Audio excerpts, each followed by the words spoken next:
માણાવદરમાં જામ્યો માંડવિયાનો માહોલ। પોરબંદર લોકસભા વિસ્તારમાં આવતા માણાવદરની વિધાનસભાની પેટા ચૂંટણી પણ થવાની છે, ત્યારે ધારાસભ્યની ચૂંટણી લડતા અરવિંદ લાડાણી અહીં લોકસેવક તરીકે ખ્યાતિ પામેલા છે અને જનતા તેને ચાહી પણ રહી છે।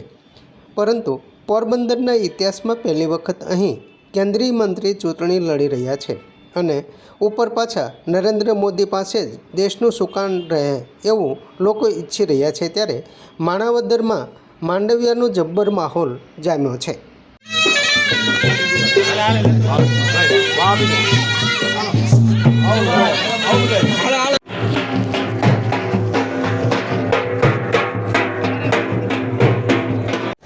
आउटसोर्स के लिए अच्छा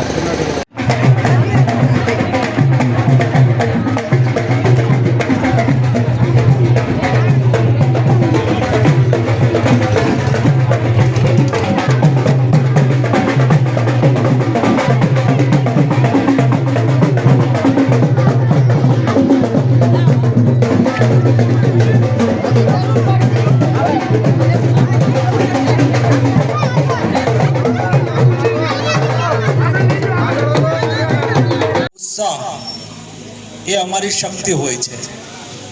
અહીંયા બહુ સારી વાત કરી, બાપા આવા દોહા બે ચાર બનાવીને મોકલજો અમને, અમે કોકને પાસે ગવડાવશું। બહુ સારી વાત કરી કે મત આપણે આ વખતે કોઈ પડ્યું ના રહી જાય, એટલે કે બધા લોકો મતદાન કરીએ। અને ભારતીય જનતા પાર્ટીવાળા વચન આપ્યા વગરનું કરે છે, કીધા વગરનું કરે છે। તમે બધા લોકોએ જોયું હશે, આવી રીતે ચૂંટણીઓ તો વર્ષોથી આવે છે। ચૂંટણી આવે એટલે નેતા આવે, નેતા આપે એટલે આવે એટલે વચન આપે, ને વચન આપે અને પછી જાય એટલે ફરીને ચૂંટણી આવે ત્યાર પાછા આવે, આવું જ હતું ને। પરંતુ મોદીજી 14 વર્ષ સુધી રાજ્યના મુખ્યમંત્રી રહ્યા।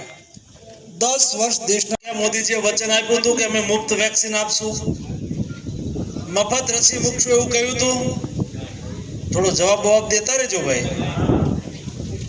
આપણે બધા લોકોએ વેક્સિન લીધું છે ને, પાછળ લીધું બધાએ ડોઝ મુકાવ્યા, આ બાજુ પાછળવાળા આ બાજુ કેટલા ડોઝ લીધા?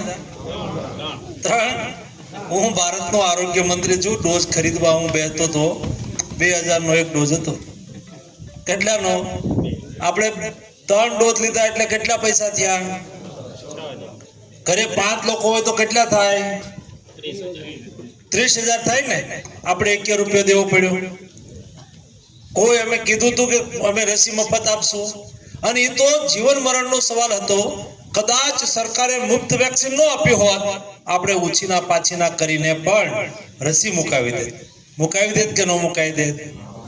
નો કહ્યું હોય તો પણ આપણે ક્યાં, મોદીજી એવું નહોતું કહ્યું કે હું દરેક ખેડૂતના ખાતામાં પૈસા નાખીશ, એવું ચૂંટણી વખતે ભાષણ નહોતું કર્યું। તમે જુઓ આ ચૂંટણીમાં પણ અમે કોઈ એવું ભાષણ નથી કરતા। તમે મોદીજીને પણ સાંભળતા હશો અને મને પણ સાંભળો છો, ક્યાંય કરતા ક્યાંય અમે એવું નથી કહ્યું કે અમે સરકારમાં આવશું તો આ કરશું તેવું કરશું। અમે 10 વર્ષમાં જે કર્યું છે એ તમારા વચ્ચે લઈને આવ્યા છે।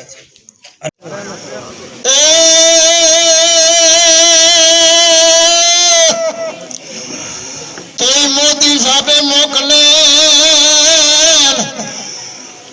અને કેન્દ્ર મંત્રી એવા માંડવિયા સાહેબ પણ લાડાણી ભાઈને જીતાવવા એ કોઈ મતદાન એકે રે નહીં, એવી ખાસ નમ્ર વિનંતી। ભારત માતા કી વંદે વંદે વંદે। માણાવદર મત વિસ્તારની પેટા ચૂંટણી પણ હોય ત્યારે તેમના ઉમેદવાર અરવિંદભાઈ લાડાણી પણ અહીંયા ઉપસ્થિત છે। તેમને પણ આપણે જંગી બહુમતીથી જીતાડી આપણા ગુજરાતના ઇતિહાસને અમર કરવો છે। આજ વખતે મોદી સાહેબને મિત્રો નેમ છે કે 400 કી પાર। સમાજ માટે, સત્ય માટે, સત્યપૂર્ણ સમાચાર પ્રસારણ આપના મોબાઈલ પર તરત જ લાઈક કરો, શેર કરો અને સબસ્ક્રાઈબ પણ કરો। અને હા, ઘંટડી વગાડવાનું ન ભૂલશો। આભાર।